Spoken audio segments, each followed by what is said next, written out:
Jan Williams, A2 Media Chatback, take one. And clapperboard. There we go. Right, so you want to talk about media tech with me and how you used it through planning, research, construction, evaluation. Yep. Start at the beginning, talk to me about your research and planning, what tech you used and for what reason. Well, we started using like cameras for filming and vlogs and stuff like that, so we constructed prelims which revolved around different set of rules. So one we did like a Western shootout, so that we used heavy editing on Final Cut, and that will be continued throughout all of my research planning and then evaluation as well. We also did like dance sequences and stuff like that, which also required us to plan stuff out, so storyboarding was heavily used in that. That's different media tech.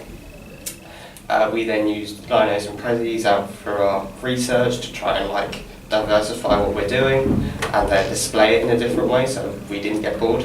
Okay, talk to me about like why is what's good about lino and prezzi in terms of presentation then? Lino allows multiple people to work on things, and then it's also a lot more of a colourful display and you can change the background and stuff, so it makes it a lot more interactive. So what is lino then? I like the idea of being interactive, like what is it?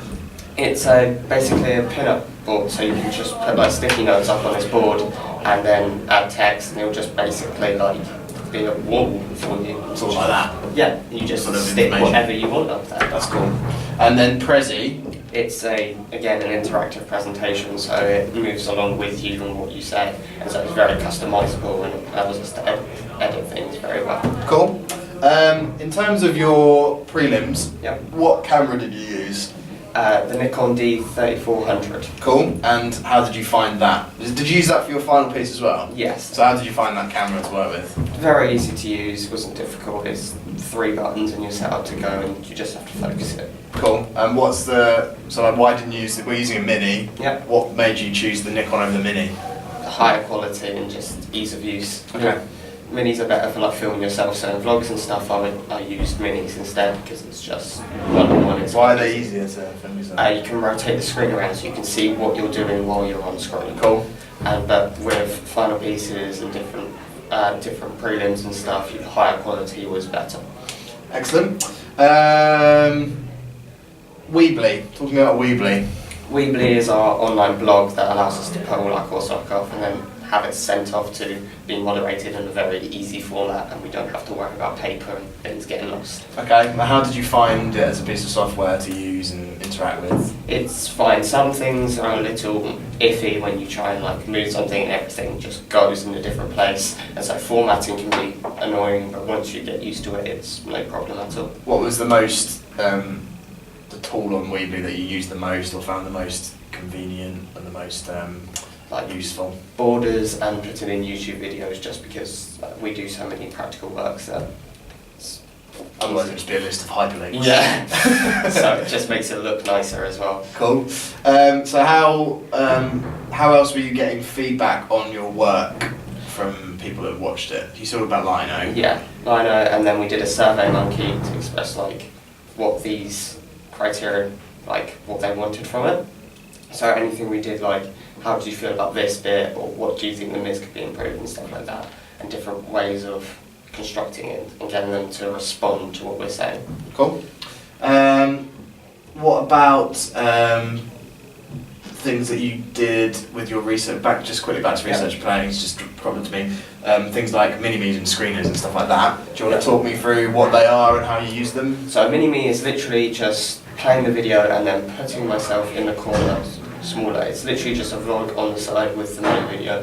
It's just a different way to format it, so I'm not doing the same monotonous thing over and over. What's the benefit of a mini-me? Not only does the person get to see what I'm talking about, they also get to see me talking and have that interaction. Nice. Screeners are literally just the video with no audio or just screenshots with me talking over it, just so they again get a prompt, but they're still getting the information I'm getting through. Which one did you think is better, more effective out of those two? Screeners are better because they take up less room. So a mini-me, sure, it has me and it's interactive in that respect, but screeners is a lot more diverse in what I can do with it and doesn't require me to be in there. I guess what a mini-me does is it blocks off a little cube of the screen, it takes away a little bit. Yeah, I see that.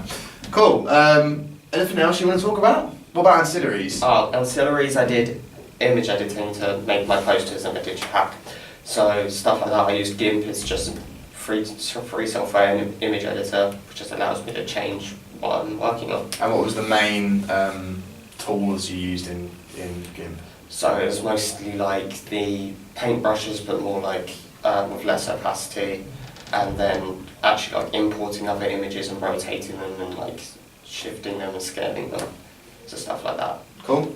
I'll tell you what we haven't talked about is your ridiculous use of green screen for your entire production. So that's probably quite important. Yeah, I forgot about that one. So yeah, I used some green backing paper and chroma keyed it for putting my partner in several different locations and several different. What was the maximum amount of Charlies we had on screen at one time in your music Double video? digits. And that was all done through green screen? All done through green screen or images I put on him on a poster and then it's on the screen as well. Okay. So yeah, lots of Charlie. What else did you manipulate in post-production for your music video? Because it wasn't just that, you did It was something else as the well. backgrounds. So we took like base images, and so one of them was legitimately hell, which I then animated by changing like the river flows and putting flames up from the ground in different parts and then sequenced them. So they just have these range of different flames coming up. So that was used to like make my theme more alive, and then the background, it was just a regular town hall stage, and then I like griefed it up and made it a rock stage and got posters everywhere.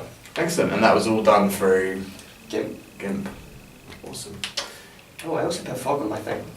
Go on. I screened fog onto my video to give it more of a rock vibe as well. What, like dry ice type stuff? Yeah, like a fog machine coming in and it's all over the place. Oh, cool. So it was all done. It was all static, wasn't it? Camera, Yeah. and then just No, everything, no all cuts. the other, Yeah. all the dynamics of it were done through post production. Yeah. Cool. Anything else? I don't think so. Right. End it. How you started it? Young Williams, A2 Media, take one.